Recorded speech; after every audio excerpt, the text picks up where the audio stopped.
As-tu déjà senti, au creux de la nuit, ce souffle fragile qui traverse tes années? Ce murmure qui te rappelle que chaque battement de ton cœur est un miracle volé au néant. Pourquoi es-tu encore là, toi, après tant de tempêtes? Ce n'est pas le hasard, ce n'est pas la chance. C'est une main invisible qui retient ton dernier souffle, parce qu'elle attend encore quelque chose de toi. Le monde te dira que la vieillesse est un déclin, que les printemps sont derrière. Toi, mais Dieu, lui, voit autre chose.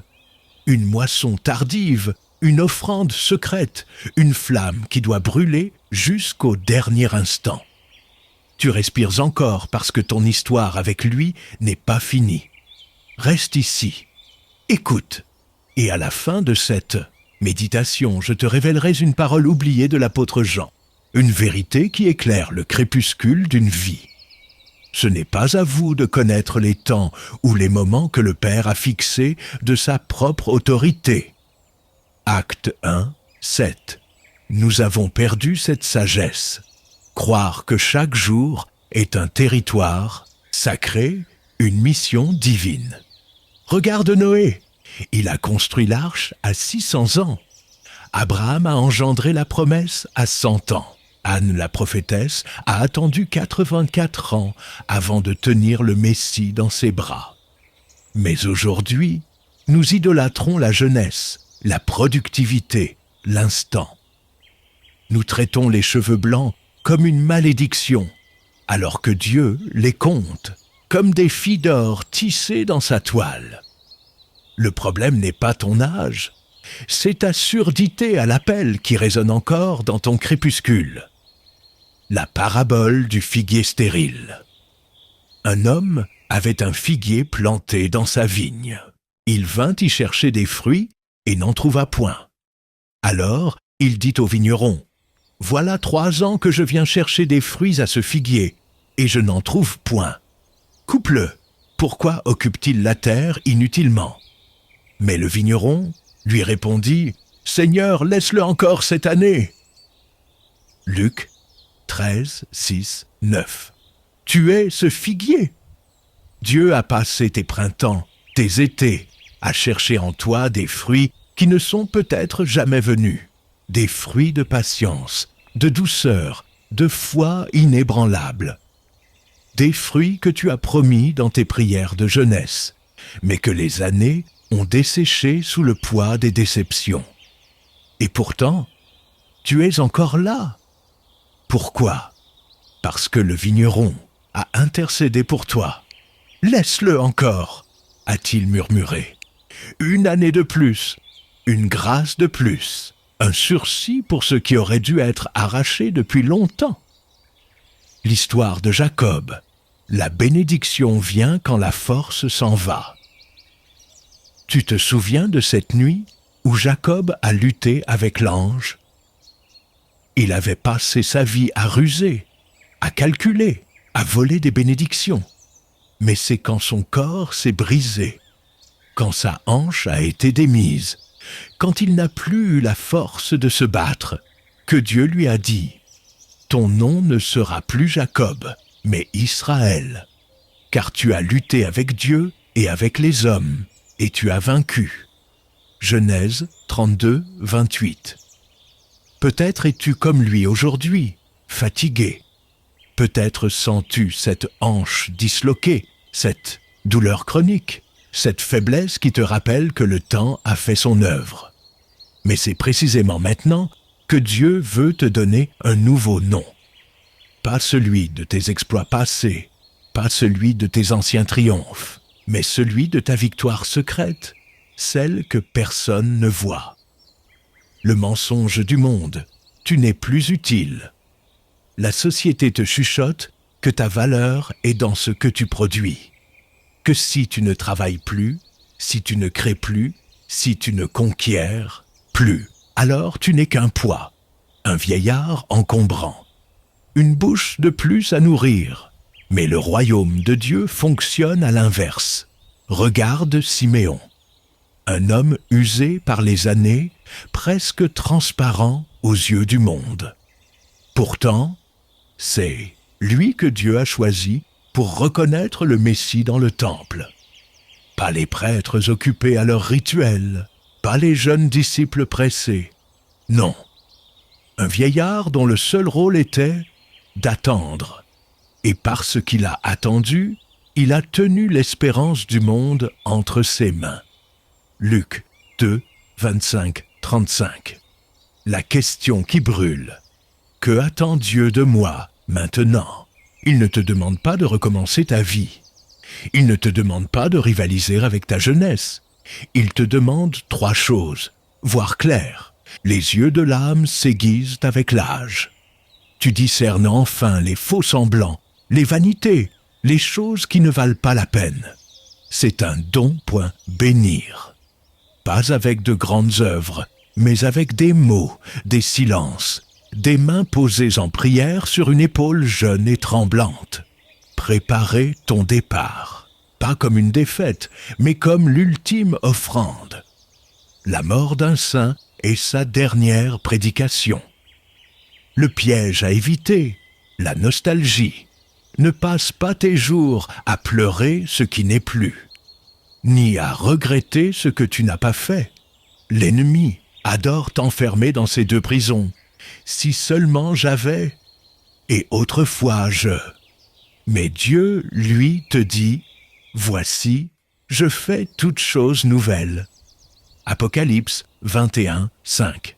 Même à 60, 70, 90 ans, même dans un corps qui flanche, même dans une mémoire qui vacille, ta mission n'est pas derrière toi, elle est devant, différente, plus subtile, plus sainte. La sagesse du silence qui fructifie, il est un mystère que seuls les vieillards comprennent vraiment, la puissance du silence. Moïse a passé 40 ans dans le désert avant d'entendre Dieu dans le buisson. Joseph a mûri dans l'obscurité d'une prison avant de sauver des nations. Et toi, peut-être es-tu dans ce désert où tout semble aride, où les voix du monde se sont tues. Mais c'est ici que Dieu prépare ta dernière et plus profonde parole. Le fruit du silence est la prière. Le fruit de la prière est la foi. Le fruit de la foi est l'amour. Le fruit de l'amour est le service. Mère Teresa Teslèvres n'ont plus besoin de prononcer 1000 phrases. Ton âme n'a plus à se justifier.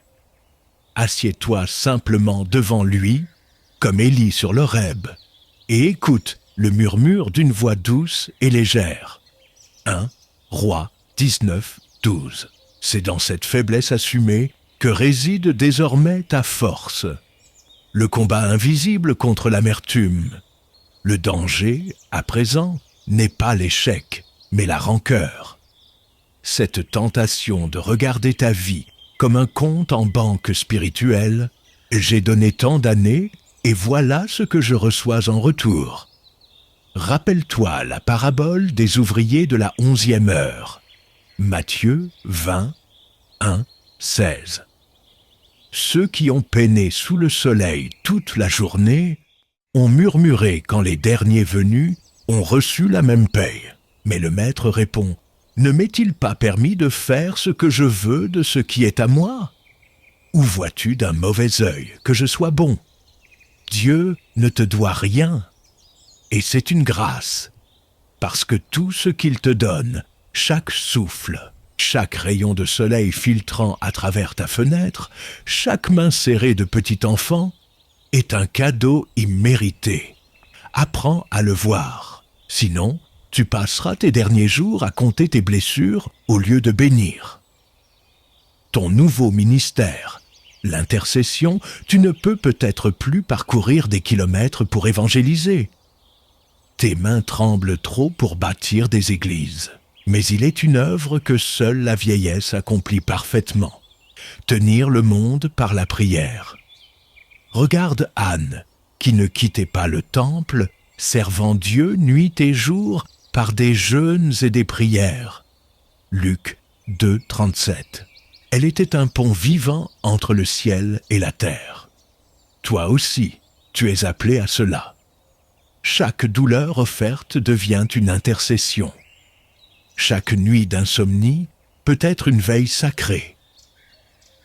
Quand tes genoux sont trop faibles pour se plier, laisse ton cœur s'incliner. Quand tes yeux ne distinguent plus les lettres de ta Bible, prie avec les larmes que le Saint-Esprit traduira en gémissements inexprimables. Romains 8, 26. Le dépouillement, ta dernière offrande, le Christ a tout quitté jusqu'à mourir nu sur la croix. Maintenant, c'est ton tour. Peu à peu, on te reprendra ta santé, tes souvenirs, ton indépendance. Mais voici le secret. Ce n'est pas une spoliation, c'est une consécration. Comme Abraham sur le mont Moria, tu es appelé à lâcher ce qui te reste entre les mains de Dieu. Non pas dans la révolte, mais dans la confiance. Je sais que tu es capable de ressusciter même ce que je dois abandonner. Hébreux 11, 19. La révélation de ta fragilité, ton corps, n'est plus un allié, mais un témoin. Il te rappelle chaque matin que nous portons ce trésor dans des vases de terre, afin que cette puissance supérieure soit attribuée à Dieu. 2 Corinthiens 4, 7. Ces médicaments alignés sur ta table de nuit, ces rendez-vous chez le médecin, ces peurs qui te traversent quand ton cœur s'emballe sans raison. Tout cela n'est pas une malédiction.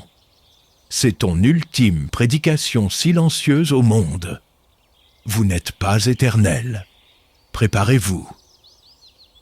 L'ultime tentation. Croire que c'est trop tard. Je suis trop vieux pour changer. Je ne peux plus réparer mes erreurs. Dieu a fermé la porte. Mensonge.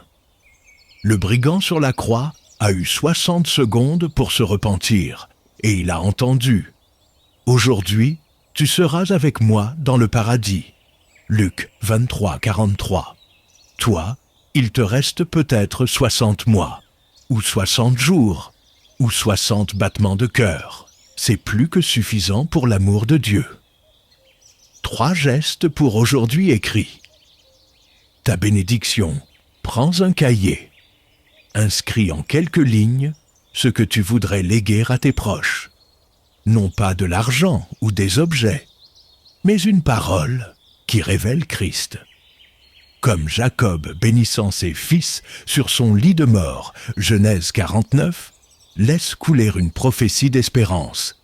Prie avec tes cicatrices. Chaque douleur physique peut devenir une prière. Cette arthrite, Seigneur, je l'offre pour les jeunes qui ne savent plus s'agenouiller. Cet essoufflement pour ceux qui courent sans but. Cette solitude pour tous les abandonnés. Prépare ton passage, fais la paix avec un ennemi par une lettre ou un appel. Donne ce livre précieux plutôt qu'il ne moisisse dans un héritage disputé. Dis à tes enfants, je t'aime, sans ajouter, mais. La prière des saisons tardives.